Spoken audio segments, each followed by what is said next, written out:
Ya. Selamat Natal untuk semua. Shalom. Ya. Berapa banyak yang sambut firman Tuhan? Yang mau dengar firman Tuhan, amin. Bapak Ibu Saudara,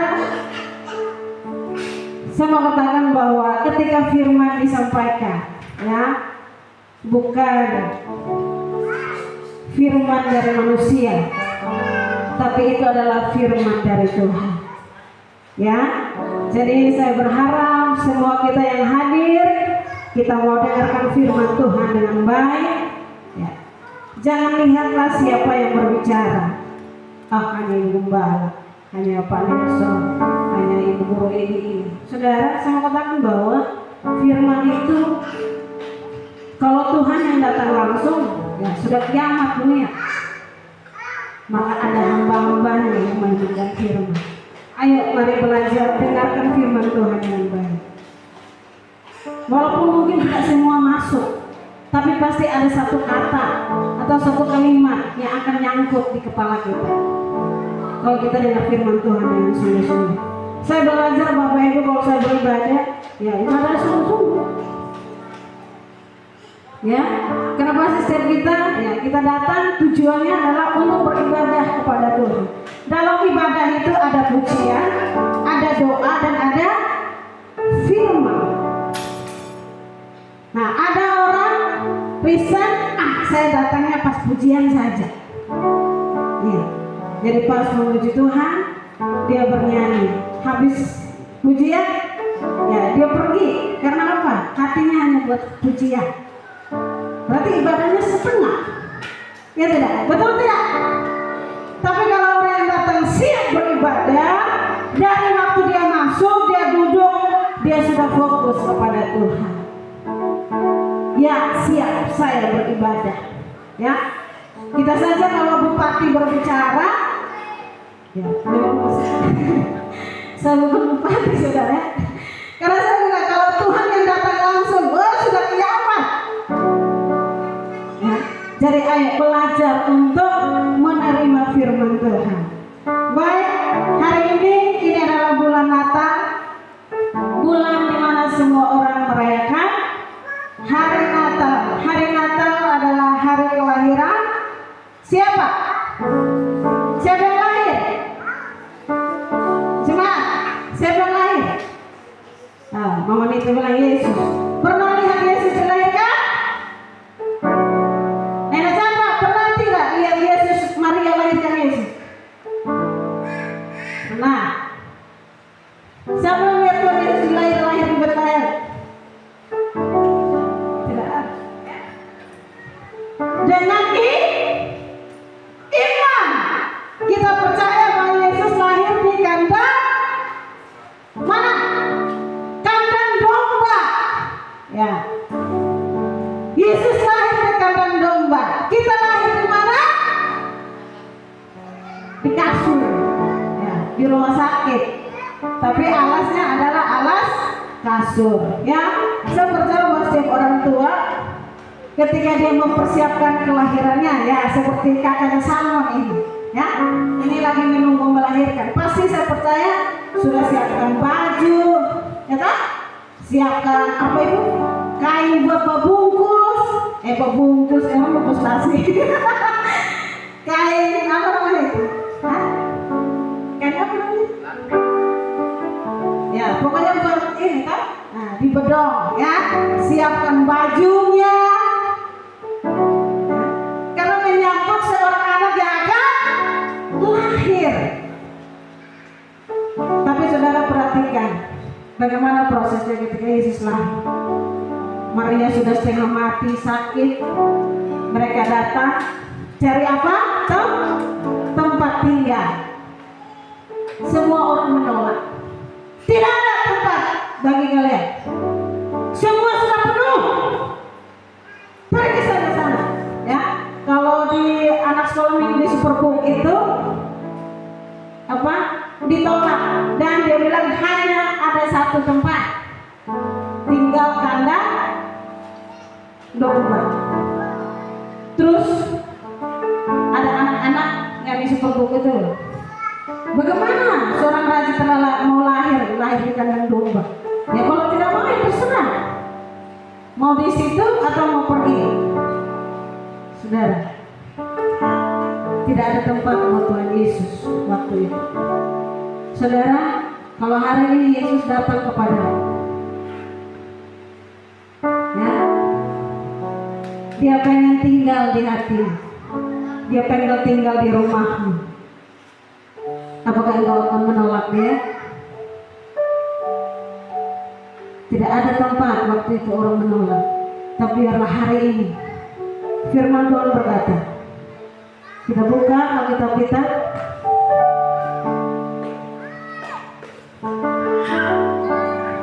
Lukas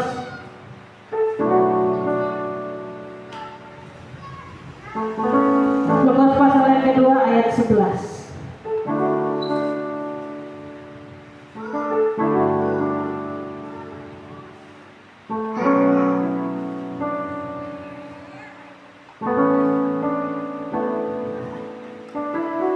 Lukas pasal 2 ayat 11.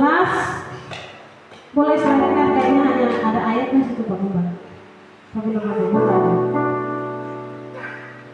Yesus lahir di hatiku.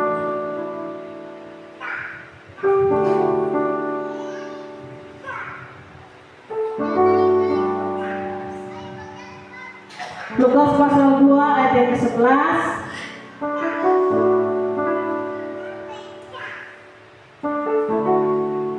Ya, mungkin tidak ada yang membawa kitab, boleh baca. Ya, oke, baca sama-sama dengan suara yang keras. 1, 2, 3. Hari ini telah lahir bagimu Juru Selamat, yaitu Kristus Tuhan. Ya, hari ini. Ya, hari ini, bukan besok. Jadi setiap hari firman Tuhan berkata bahwa hari ini, nanti besok lagi, hari ini, Esi, betul tidak? Esi itu? Esi, mana hilang?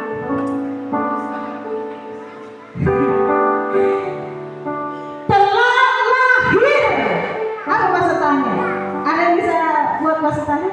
Telah lahir? Hah? Boleh kasih nenek Chandra itu mic-nya? Boleh? Ya. Belakang.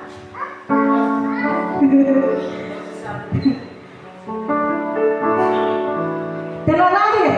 Lalu beranak. Weh, nah itu dia. Loh, bagimu. Untukmu. Untuk kami. Bagimu apa? Oh, harusnya disambung itu kali ya. Coba saya baca ulang ya. Hari ini telah lahir bagimu Juru Selamat, yaitu Kristus Tuhan di kota Daud. Tuhan Yesus, kue. Ya, kue Yesus. Tes. Hilang suara. Tes. Ya. Jadi besok pun tidak hanya tanggal 25, tapi setiap hari kita mau berkata hari ini telah lahir bagiku Juru Selamat, yaitu Kristus Tuhan.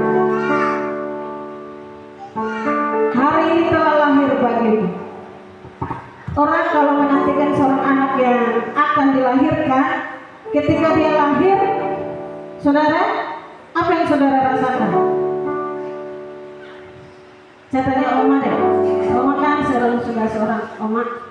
Pasti kan waktu Mama Ken mengandung, terus pas mau melahirkan, dan terlahirlah Ken. Apa yang Oma rasakan? Sukacita. Iya kan? Pasti bersukacita. Banyak yang sudah jadi Oma di sini. Ada Oma Mile, Oma Iren. Nah, mamanya sama mau jadi nenek juga ini. Ya, oh, nenek Teresa. Ya, ya, sudah mau jadi nenek. Pasti akan sukacita. Nah, berita hari ini di hari Natal adalah lahir seorang juru selamat. Bagaimana bentuk sukacita kita? Hari ini izinkanlah Yesus lahir di hatimu. Jangan biarkan Yesus lahir di dalam palungan, tapi jadikanlah hatimu sebagai palungan untuk Yesus lahir di sana. Karena kenapa? Ketika Yesus lahir di hati kita, akan ada sukacita, akan ada damai sejahtera. Amin. Akan ada kebahagiaan.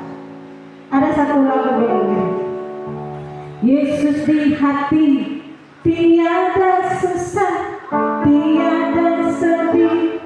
Yesus di hati, Yesus di hati, tiada susah.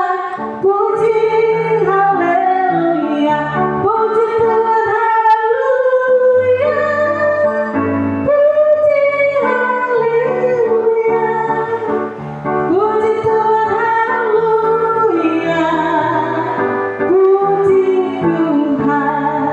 Amin. Kalau ada Yesus di hati tidak ada susah, saudara. Yakin tidak? Walaupun mungkin ada, tapi itu tidak bertahan, tidak akan lama, saudara. Ya, karena pun kalau kita sedih, kita akan ingat kepada Tuhan. Kalaupun kita dalam pergumulan, kita akan tetap ada Tuhan di hidupku. Tapi kalau orang yang tidak biarkan Yesus lahir di hatinya, ketika ada masalah, saudara, dia mulai kecewa. Dan banyak orang yang akan dipersalahkan. Tidak hanya Tuhan, tapi bisa suaminya, bisa istrinya, anak-anaknya, pendetanya akan dipersalahkan. Masalahnya tidak orang lain yang dipersalahkan. Karena apa? Tidak ada Yesus di hatinya.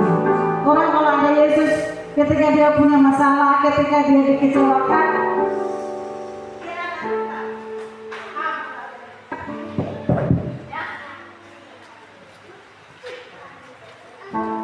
terus dia akan tetap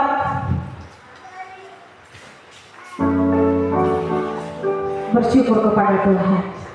Dia tidak akan salahkan orang lain. Tuhan, kalau ini masalahku, biarlah bersama denganmu aku akan menanggung. Saudara, jangan pernah kalau kita punya masalah salahkan orang lain, saudara.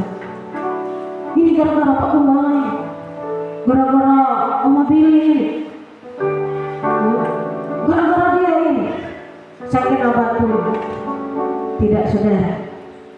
Tapi orang yang punya Yesus, ketika dia punya masalah, dia datang, Tuhan, saya betul kecewa, tapi kuatkan hatiku.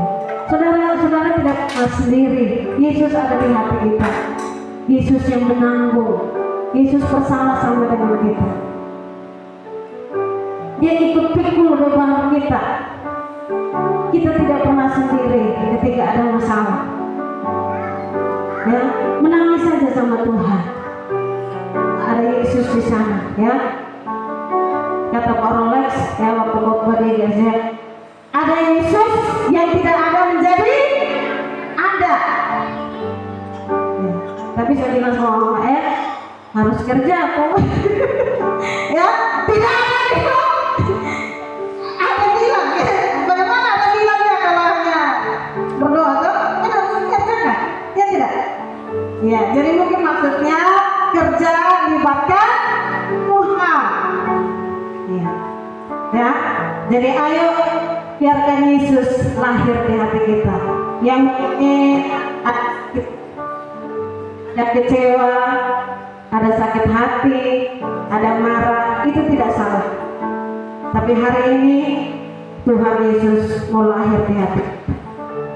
Ya, Ayo, Tuhan Yesus ada, mau berjalan bersama dengan kita, mau memikul beban yang kita punya. Jangan kecewa. Orang yang izinkan Yesus lahir di hatinya, dia tidak menolak Tuhan. Yohanes pasal yang pertama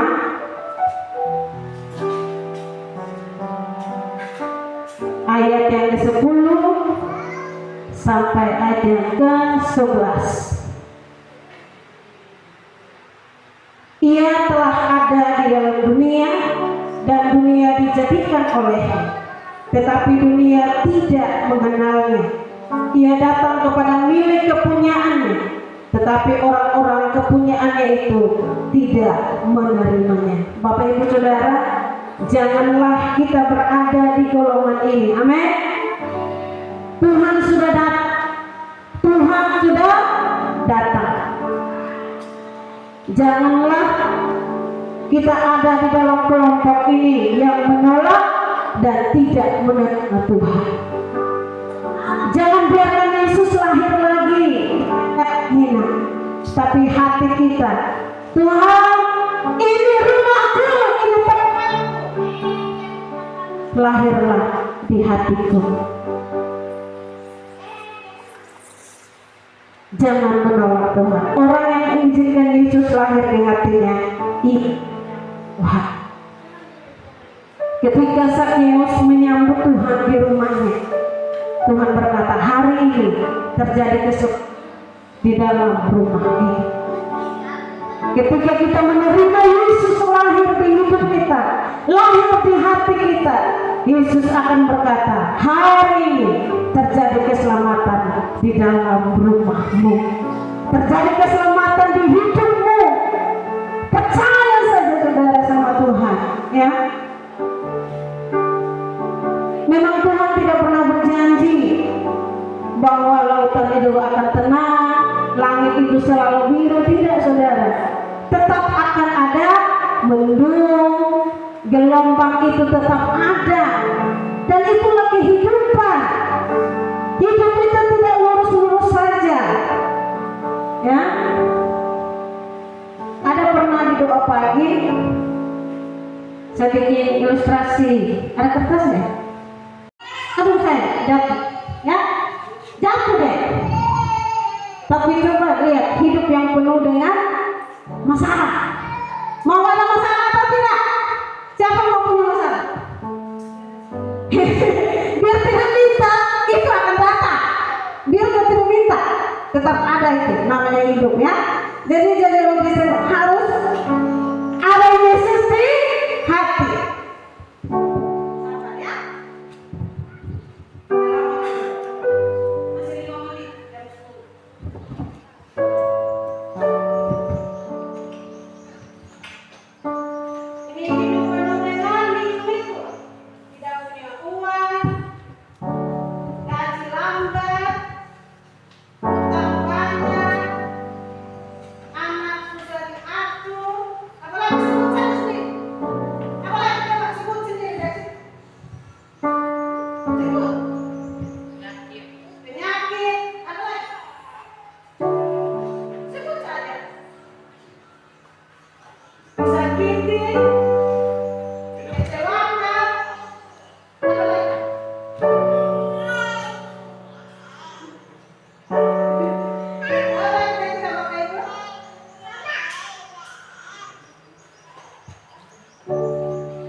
kuat, saudara, tidak jatuh. Jadi masalah itu biasa bagi anak Tuhan. Jadi jangan marah kalau ada masalah, ya. Coba hidupnya mulus-mulus. Kenapa itu orangnya tidak? Ini hidupnya enak sekali. Kayaknya uangnya banyak tuh. Kayaknya tidak ada masalah orang ini. Tidak sakit. Nah, ya. Kenapa saya ini banyak sekali beban hidupku ini, ya? Katanya Yesus lahir. Tidak jatuh, saudara. Jadi jangan pernah kecewa dengan Tuhan. Karena masalah itu ada supaya kita menjadi kuat, tidak gampang jatuh, ya. Tidak gampang jatuh, saudara. Jadi izinkan Yesus lahir di hati, ya. Jadi kalau hari ini mungkin engkau yang kecewa, engkau yang ngalamin pergumulan, ada Yesus lahir di hati kita. Dan yang berikutnya, orang yang izinkan Yesus lahir di hatinya, yang pertama tadi tidak menolak Tuhan, dan yang kedua masih Yohanes pasal yang pertama, pastinya dia akan menerima Yesus di hatinya, membiarkan Yesus lahir di hatinya. Firman Tuhan berkata, ayat yang ke-12, tetapi semua orang yang menerimanya diberinya kuasa supaya menjadi anak-anak Allah, yaitu mereka yang percaya dalam namanya. Orang yang membiarkan Yesus lahir di hatinya akan menjadi anak-anak Allah. Anak-anak Allah itu dia adalah ahli waris anak. Namanya seorang anak pasti dapat ahli waris.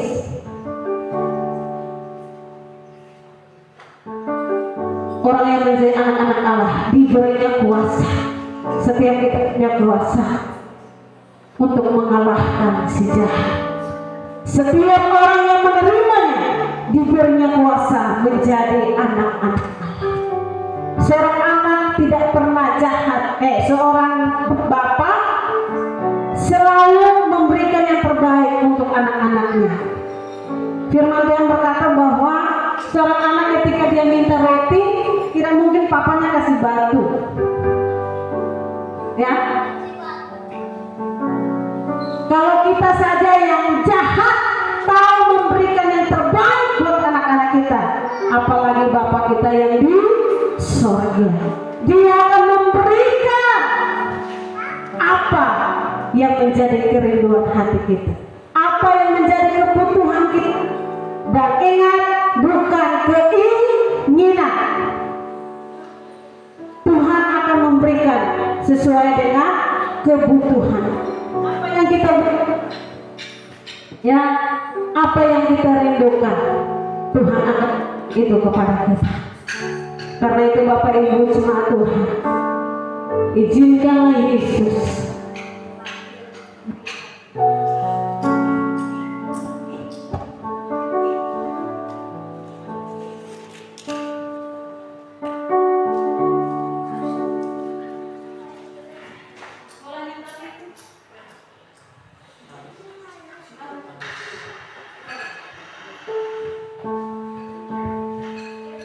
ya, izinkan Yesus lahir di hati kita. Bapak Ibu jemaat Tuhan, saya mau mengajak semuanya tutup mata, mengakhiri firman Tuhan. Mungkin khotbah saya sangat singkat.